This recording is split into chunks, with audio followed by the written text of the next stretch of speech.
ഇനി മുതൽ ആരും ചക്ക കളയണ്ട കേട്ടോ. കോഴിയെ വളർത്തുന്നവർക്ക് ഇത് പൊന്നാണ്. ഇപ്പോൾ ചക്ക സീസൺ അല്ലേ? ഈ ചക്ക സീസൺ വരുന്ന സമയത്ത് ഞാനും ഹാപ്പിയാണ്, എൻ്റെ കോഴികളും ഹാപ്പിയാണ്. ഒരുവിധം എല്ലാ വീടുകളിലും ചക്കയുണ്ട്. ചക്കയുടെ ബാക്കി വന്ന ഭാഗങ്ങൾ ഒന്നെങ്കിൽ നമ്മൾ കളയും, അല്ലെങ്കിൽ പശുവിനോ ആടിനോ കൊടുക്കും. ഇനി മുതൽ കോഴികൾക്കും കൊടുക്കാം കേട്ടോ. കോഴിയെ വളർത്തുന്നവർക്ക് ചക്ക അടിപൊളി ഫുഡാണ്. ഇതുവരെ കോഴികൾക്ക് ചക്ക കൊടുക്കാത്ത ആളുകളാണെങ്കിൽ നിങ്ങൾ കൊടുത്തു നോക്കേണ്ടു, അപ്പം നിങ്ങൾക്ക് മനസ്സിലാവും. ചക്ക കൊടുത്താൽ കോഴികൾ നന്നായിട്ട് കഴിക്കും കേട്ടോ. അവർക്ക് ചക്ക ഭയങ്കര ഇഷ്ടമാണ്. ഹലോ കൂട്ടുകാരെ, അപ്പം നമ്മളെ കോഴിക്ക് നമ്മൾ ചക്കയാണ് കൊടുക്കുന്നത്. ചക്കേനെ ചോളൊക്കെ തിന്ന് ബാക്കി വരുന്ന ചക്കേനെ തോടൊക്കെയാണ് നമ്മൾ കോഴിക്ക് കൊടുക്കുന്നത്. അപ്പം നമുക്ക് കോഴിക്കോട്ടിലേക്ക് പോയാലോ? വാ. ഇപ്പം പച്ചയും കഴിക്കും, അതുപോലെ പഴുത്തതും കഴിക്കും, അതിൻ്റെ ചെവിണി അതെല്ലാം കഴിക്കും കേട്ടോ. നമുക്ക് ചക്ക നമ്മുടെ ആവശ്യത്തിനെടുത്ത് ചെവിണിയോടെ ആ ഒരു തൊണ്ടോടെ വെച്ച് കൊടുത്താൽ അവർ നന്നായിട്ട് കഴിക്കും. ഇനിയിപ്പോൾ പഴഞ്ചക്കയൊക്കെ ആണെങ്കിൽ പറയുകയും വേണ്ട, വെട്ടിപ്പൊളിച്ച് അങ്ങനെ വെച്ച് കൊടുത്താൽ അവർ നന്നായിട്ട് കഴിച്ചോളും. അവർക്ക് നന്നായിട്ട് വെയിറ്റും കൂടും, അതുപോലെ തീറ്റച്ചെലവും കുറയും കേട്ടോ. അതുകൊണ്ട് ചക്ക സീസൺ വരുന്ന സമയത്ത് ചക്കയുടെ ബാക്കി ഭാഗങ്ങൾ കളയാതെ കോഴികൾക്ക് കൊടുക്കാം. ഇവിടെ എനിക്ക് നിങ്ങളോടൊരു കാര്യം എടുത്തു പറയാനുണ്ട്. ഞാൻ മുന്നേ ചെയ്ത വീഡിയോയിലെല്ലാം തീറ്റച്ചെലവ് കുറയ്ക്കാം എന്ന് ഞാൻ എടുത്തു പറഞ്ഞിട്ടുണ്ട്. അതായത് ഞാൻ ചോറും ചക്കയും മാത്രം കൊടുത്തിട്ടാണ് കോഴികളെ വളർത്തുന്നത് എന്ന് നിങ്ങൾ ഒരിക്കലും വിചാരിക്കരുത് കേട്ടോ. അതായത് തെറ്റിദ്ധരിക്കരുത്. നമുക്ക് നന്നായിട്ട് മുട്ട കിട്ടണമെങ്കിൽ ഒരു നേരമെങ്കിലും നല്ല ക്വാളിറ്റിയുള്ള മുട്ടത്തീറ്റ, അതായത് കോഴിത്തീറ്റ നിങ്ങൾ കൊടുക്കണം കേട്ടോ. ബാക്കി സമയം ഞാൻ ഈ പറഞ്ഞതുപോലെ ബാക്കി വന്ന ചോറ്, ഇലകൾ, പച്ചക്കറി വേസ്റ്റ്, ചക്ക ഇതെല്ലാം നമുക്ക് കൊടുക്കാം. പക്ഷേ ഫുള്ളായിട്ട് തീറ്റ ഒഴിവാക്കിയിട്ട് വെറും ചോറും ഗോതമ്പ് അല്ലെങ്കിൽ മറ്റ് ബാക്കി വന്ന ഭക്ഷണ പദാർത്ഥങ്ങൾ മാത്രം കൊടുത്താൽ നമുക്ക് മുട്ട കിട്ടും, പക്ഷേ അതിൻ്റെ അളവ് കുറയും. അത് മാത്രമല്ല കോഴിയുടെ ഹെൽത്തിനെയും അത് ബാധിക്കും കേട്ടോ. അതുകൊണ്ടാണ് ഞാൻ പറഞ്ഞത്, ഒരു നേരം നിർബന്ധമായിട്ടും നിങ്ങൾ തീറ്റ കൊടുക്കാൻ ശ്രദ്ധിക്കണം. ബാക്കി സമയത്ത് ഇതുപോലെയുള്ള നാച്ചുറൽ ഫുഡ് നമുക്ക് കൊടുക്കാം. അങ്ങനെ ആവുമ്പോൾ നമുക്ക് തീറ്റച്ചെലവ് കുറയ്ക്കാനും സാധിക്കും. അതുപോലെ കോഴികൾ നല്ല ഹെൽത്തി ആയിരിക്കും, നന്നായി മുട്ട കിട്ടുകയും ചെയ്യും. സഹകരണം, പരസ്പരം അങ്ങോട്ടും ഇങ്ങോട്ടും ഹെൽപ്പ് ചെയ്യുകയൊക്കെ ആണെങ്കിൽ നല്ലതാണ്. അതായത് എൻ്റെ അടുത്ത് ഒരാൾ കോഴീനെ വാങ്ങാൻ വന്നു. അവർ പറഞ്ഞ ആ ഒരു സൈസിലുള്ള അല്ലെങ്കിൽ ഒരു പൂവൻകോഴി എൻ്റെ കയ്യിലില്ലെങ്കിൽ എനിക്കറിയുന്ന ഒരാളെടുത്ത് ആ ഒരു കോഴി ഉണ്ടെങ്കിൽ ഞാൻ വിളിച്ച് ചോദിച്ചിട്ട് അവരുടെ അഡ്രസ്സോ അല്ലെങ്കിൽ ഫോൺ നമ്പറോ ഈ കസ്റ്റമറിന് കൊടുത്തിട്ട് അവരവിടെ പോയി എടുക്കാറുണ്ട്. അങ്ങനെയും ഒരുപാട് കേസുകളുണ്ട് കേട്ടോ. അങ്ങനെ വരുന്ന സമയത്ത് അവരുടെ അടുത്ത് കോഴിയില്ലെങ്കിൽ അവർ നമ്മളെ അടുത്തേക്കും പറഞ്ഞയക്കും. അപ്പം അതൊക്കെ ഒരു നല്ല കാര്യമാണ്. കാരണം നമ്മളെ അടുത്ത് അല്ലെങ്കിൽ അയൽവാസികൾ ചുറ്റുവട്ടത്ത് ആരെങ്കിലുമൊക്കെ കോഴീനെ വളർത്തുന്നുണ്ടെങ്കിൽ അറിഞ്ഞിരിക്കുന്നത് നല്ലതാണ്. ഇതുപോലെ ചക്ക കിട്ടുന്ന സമയങ്ങളിൽ നിങ്ങൾ ഒന്ന് കോഴിക്ക് വെച്ച് കൊടുക്കട്ടെ, അതിൻ്റെ ചെവിണിയെ, ചക്കയല്ല. ഇനിയിപ്പോൾ പഴഞ്ചക്കയൊക്കെ നമുക്ക് കിട്ടുമല്ലോ, അതായത് നിലത്ത് വീണ് ചീഞ്ഞു പോയി അങ്ങനെയൊക്കെയുള്ള സമയത്ത് എടുത്തിട്ട് ഒരു പാളയിലോ അല്ലെങ്കിൽ എന്തെങ്കിലും ഒരു പ്ലാസ്റ്റിക്കിൻ്റെ പാത്രത്തിലോ ആക്കിയിട്ട് അവർക്ക് വെച്ച് കൊടുത്താൽ അവർ നന്നായിട്ട് കഴിക്കും. എൻ്റെ ഒരു കാര്യം പറയുകയാണെങ്കിൽ ഞാൻ അവർക്ക് എല്ലാം കൊടുത്തു നോക്കും കേട്ടോ, കഴിക്കുന്നുണ്ടോ എന്നറിയാൻ.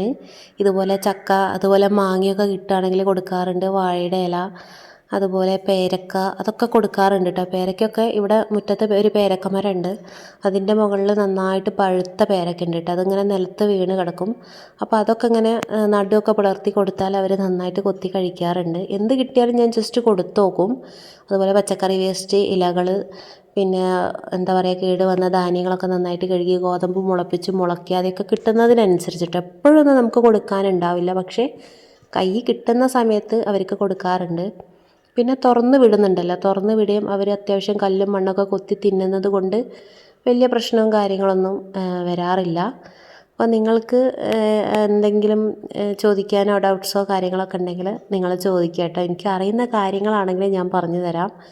എനിക്കങ്ങനെ കോഴീനെക്കുറിച്ച് വലിയ അറിവും കാര്യങ്ങളൊന്നുമില്ല. നമ്മളിങ്ങനെ വളർത്തി വരുമ്പം അവർക്ക് അസുഖങ്ങൾ വരും, മരുന്ന് കൊടുക്കും, പിന്നെ അത് കഴിയുമ്പോൾ വേറെ എന്തെങ്കിലും വരും. അപ്പം അങ്ങനെ വളർത്തിക്കൊണ്ട് വരുമ്പോൾ നമുക്ക് കുറച്ച് എക്സ്പീരിയൻസ് ആയ കാര്യങ്ങളുണ്ടാവുമല്ലോ. അങ്ങനെ കുറച്ച് കാര്യങ്ങളൊക്കെ പഠിച്ചതെന്നല്ലാതെ എനിക്കങ്ങനെ കൂടുതൽ കാര്യങ്ങൾ അറിയില്ല കേട്ടോ. ഇനിയിപ്പോൾ ഞാൻ ഈ പറയുന്നതിൽ എന്തെങ്കിലും മിസ്റ്റേക്കോ കാര്യങ്ങളൊക്കെ ഉണ്ടെങ്കിൽ നിങ്ങൾ ക്ഷമിക്കുക. എൻ്റെ കയ്യിൽ നിലവിലുള്ളത് നാടൻ കോഴികളാണ് കേട്ടോ. നമുക്കിപ്പോൾ BV380, അതുപോലെ കൈരളി, അങ്ങനെ ഒരുപാട് കോഴികളുണ്ടെങ്കിൽ നമുക്ക് BV380 ഒക്കെ അതിൻ്റെ കൂടും കാര്യങ്ങളൊക്കെ വേണം. പക്ഷേ എനിക്കങ്ങനെ കൂടും കാര്യങ്ങളൊന്നും വാങ്ങാനുള്ളൊരു പൈസയോ കാര്യങ്ങളോ അന്ന് സൗകര്യങ്ങളൊന്നുമില്ല. ഇന്നും സൗകര്യം ഉണ്ടെന്നല്ല, പക്ഷെ ഉള്ള സൗകര്യം വെച്ചിട്ടാണ് ഞാൻ എൻ്റെ ഒരു കോഴി പരിപാടി ഞാൻ ചെയ്യുന്നത്. ഞാൻ പറഞ്ഞു ഒരു കൊതുക് വലയൊക്കെ കെട്ടി അങ്ങനെ മുറ്റത്ത് തുടങ്ങിയതായിരുന്നു. പിന്നെ പതിയെ പതിയാണ് ആ കൂടും കാര്യങ്ങളും സെറ്റപ്പും എല്ലാം സെറ്റാക്കിയത്. അപ്പോൾ നമുക്ക് BV380 കോഴീനെ വാങ്ങുന്ന സമയത്ത് അത്രയും കോഴികളെ നമ്മൾ പൈസ കൊടുത്ത് വാങ്ങണം. പിന്നെ അതിൻ്റെ കൂട് നമുക്ക് നാടൻ കോഴികളെ മാതിരി അങ്ങനെ കൂട്ടിലിട്ട് വളർത്താൻ പറ്റില്ലല്ലോ. അതാകുമ്പോൾ നന്നായിട്ട് മുട്ട കിട്ടും കേട്ടോ. നമുക്കിപ്പോൾ മുട്ട പുറത്ത് കടകളിലൊക്കെ കൊണ്ടുപോയി കൊടുത്തിട്ട് നന്നായിട്ട് സെയിൽ നടക്കുന്നുണ്ടെങ്കിൽ അങ്ങനെയുള്ള ആളുകൾക്കൊക്കെ ഒരു ബെസ്റ്റ് ഓപ്ഷനാണ് BV380 കോഴി. അവർ നന്നായിട്ട് മുട്ടയിടും. പക്ഷേ നാടൻ കോഴികൾ എന്ന് പറഞ്ഞാൽ അവർ മുട്ട വളരെ കുറവാണ്. അതായത് ഇപ്പോൾ ഒരു 10-12 മുട്ടയൊക്കെ ഇട്ടാൽ പിന്നെ അവർ പൊരുത്താവും. പൊരുത്തായി കഴിഞ്ഞാൽ ഇനിയിപ്പോൾ നമ്മൾ പൊരുത്തിൽ മുട്ട വെച്ച് കൊടുക്കുകയാണെങ്കിൽ 21 ദിവസം അങ്ങനെ പോയില്ലേ. പിന്നെ കുഞ്ഞുങ്ങളെയൊക്കെ നോക്കി കൊത്തി പിരിയുമ്പോഴത്തേക്ക് ഏകദേശം 2-3 മാസത്തിന് മുകളിലാവും. പക്ഷേ BV380 അതല്ല, അവർ നന്നായിട്ട് നമുക്ക് മുട്ട തരും. ഇപ്പം നാടൻ മുട്ടയ്ക്ക് ഡിമാൻഡ് ഉണ്ട്, ആളുകൾ വന്ന് വാങ്ങുന്നുണ്ട്. വെള്ളമുട്ട എന്ന് പറയുന്നത് കൂടുതലും കേക്ക് ഉണ്ടാക്കാനൊക്കെയാണ് പോകുന്നത്. കഴിയുന്നതും ആളുകൾ കുഞ്ഞുങ്ങൾക്കൊക്കെ നാടൻ മുട്ടയാണ് വാങ്ങി കൊടുക്കുന്നത്. പിന്നെ എൻ്റെ അടുത്ത് ഞാനിങ്ങനെ നാച്ചുറൽ ഫുഡ് കൊടുക്കാനുള്ളൊരു റീസൺ എന്ന് പറഞ്ഞാൽ അധികം ആളുകളും വന്നിട്ട് ചോദിക്കാറുണ്ട് തീറ്റയാണോ കൊടുക്കാറ് എന്നുള്ളത്. അവർ നാടൻ മുട്ടയ്ക്ക് നമ്മുടെ വീട്ടിൽ വന്നിട്ട് നമ്മൾ വെറും കോഴിത്തീറ്റ മാത്രം കൊടുത്തിട്ട് കോഴീനെ വളർത്തിയിട്ട് അവരോട് ഇത് നാടൻ മുട്ടയാണെന്ന് പറഞ്ഞ് കൊടുക്കുന്നതിൽ ഒരർത്ഥമില്ല. അങ്ങനെയാണെങ്കിൽ അവർക്ക് BV380 ഒക്കെ മുട്ട വാങ്ങി കഴിച്ചാൽ പോരെ. അപ്പം അവരുടെ ഫുഡിൽ കുറച്ച് നാച്ചുറൽ ഫുഡും കൂടി ഉൾപ്പെടുത്തിയിട്ടാണ് ഞാനങ്ങനെ ചെയ്യാറ്. അത് മാത്രമല്ല നമ്മുടെ മക്കൾക്കും കൊടുക്കാം. ഈ വെറും തീറ്റ മാത്രം കൊടുത്ത് വളർത്തിയാലും ഇടങ്ങേറാണ്. കാരണം ഈ ഫുൾ ടൈം തീറ്റ മാത്രം കൊടുത്തിട്ട് നമുക്കൊരു കോഴീനെ വളർത്തിയെടുക്കാൻ കഴിയില്ല. അല്ലെങ്കിൽ അതിന് മാത്രം വരുമാനം നമുക്ക് ഓപ്പോസിറ്റ് വേണം. അപ്പോൾ തീറ്റയ്ക്ക് എന്ന് പറഞ്ഞാൽ നിങ്ങൾക്കറിയാം, ഒരു സ്റ്റാർട്ടറിന് തന്നെ 50 രൂപ ഉണ്ട്, മറ്റേതിനൊക്കെ 38-40 ഒക്കെ റേറ്റ് ഉണ്ട്. അപ്പം 10-150 കോഴിയൊക്കെ ഉള്ള സമയത്ത് നമുക്ക് ചാക്ക് കണക്കിനാണ് തീറ്റ വാങ്ങിക്കൊണ്ട് വരേണ്ടത്. പിന്നെ അതിൻ്റെ കൂടെ വേണമെങ്കിൽ നമുക്ക് തവിട് മിക്സ് ചെയ്ത് കൊടുക്കാം. അങ്ങനെ ഓരോ കാര്യങ്ങളൊക്കെ മിക്സ് ചെയ്ത് കൊടുക്കാം. എന്നാലും അതും നമ്മൾ പൈസ കൊടുത്ത് വാങ്ങണം.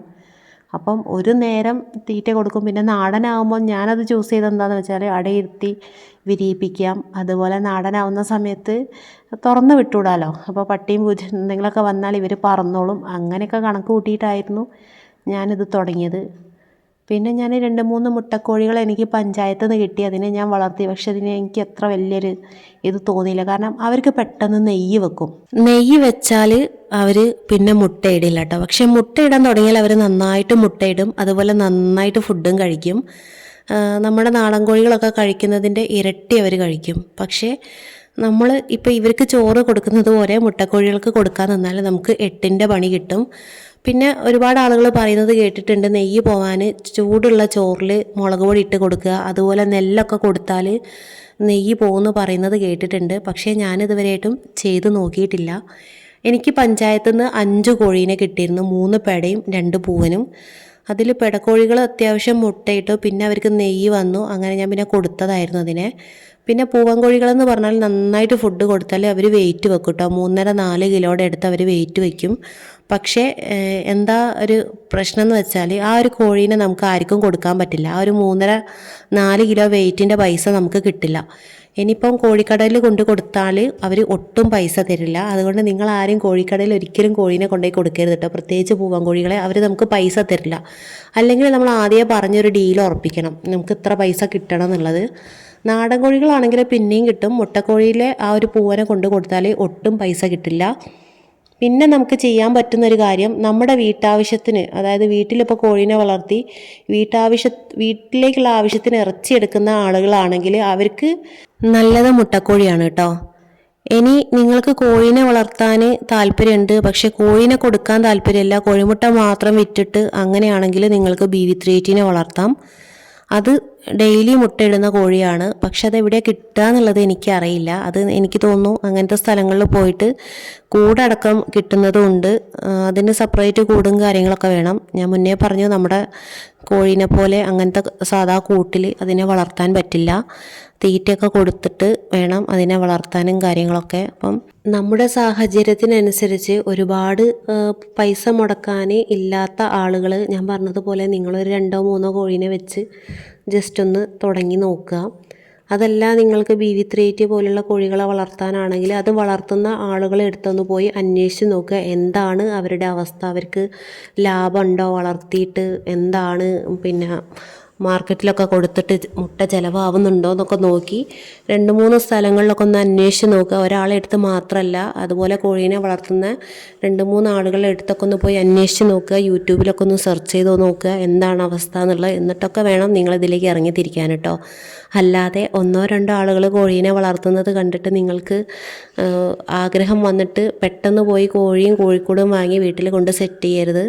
നന്നായിട്ട് പഠിക്കുക, നന്നായിട്ട് മനസ്സിലാക്കുക. അതുപോലെ അടുത്തുള്ള ഷോപ്പുകളിലൊക്കെ ജസ്റ്റ് ചോദിച്ച് നോക്കുക, ഇങ്ങനെ ഞാൻ വളർത്താൻ ഇങ്ങനെ പ്ലാൻ ചെയ്യുന്നുണ്ട്, അപ്പോൾ കോഴിമുട്ട കൊണ്ടുവന്നാൽ നിങ്ങൾ എടുക്കുമോ എന്നുള്ളതൊക്കെ ഒന്ന് ചോദിച്ച് നോക്കുക. എല്ലാം സെറ്റാക്കിയതിന് ശേഷം മാത്രമേ നിങ്ങൾ ഈ ഒരു ഫീൽഡിലേക്ക് ഇറങ്ങിത്തിരിക്കാവൂ. കാരണം കോഴി വളർത്തൽ നിങ്ങൾ വിചാരിക്കുന്നത് പോലെ അത്ര എളുപ്പമല്ല. ഞാൻ എൻ്റെ അനുഭവത്തിൽ നിന്നാണ് പറയുന്നത്. നമുക്ക് എന്താ പറയുക, ഒരു സ്ഥലത്തും പോകാൻ പറ്റില്ല. നമ്മുടെ പല കാര്യങ്ങളും മുടങ്ങും. കാരണം നമുക്ക് ഇവർക്ക് തീറ്റ കൊടുക്കണം, മറ്റു കാര്യങ്ങളൊക്കെ നോക്കണം, അസുഖങ്ങൾ വരും, അതെല്ലാം കൈകാര്യം ചെയ്യണം. ഇതെല്ലാം ഏറ്റെടുത്ത് ചെയ്യാൻ തയ്യാറാണെങ്കിൽ മാത്രം നിങ്ങൾ ഈ ഒരു കോഴി വളർത്തലിലേക്ക് വന്നാൽ മതി. മറ്റുള്ളവർ കോഴീനെ വളർത്തുന്നത് കണ്ടിട്ട് ചാടിക്കേറി ഈ ഒരു ഫീൽഡിലേക്ക് വരാതിരിക്കുക. ഇനി നിങ്ങളുടെ കോഴികൾക്ക് നിങ്ങൾ ഇതുപോലെ ചക്കയും അതുപോലെ മറ്റു ഫുഡുകളൊക്കെ കൊടുക്കുന്നുണ്ടെങ്കിൽ ഒന്ന് കമൻറ്റിൽ പറയാം കേട്ടോ. പിന്നെ ഞാൻ പ്രത്യേകം ഒന്നും കൂടി എടുത്ത് പറയാണ്, ഞാൻ തീറ്റ കൊടുക്കുന്നുണ്ട്, ഇത് മാത്രമല്ല കൊടുക്കുന്നത്. ഇനി ഞാനിത് മാത്രമാണ് കൊടുക്കുന്നതെന്ന് പറഞ്ഞ് വീഡിയോ കണ്ടിട്ട് നിങ്ങൾ കോഴികൾക്ക് തീറ്റ കൊടുക്കാതെ വെറും ചക്കയും ചോറും മാത്രം കൊടുക്കാതിരിക്കുക കേട്ടോ.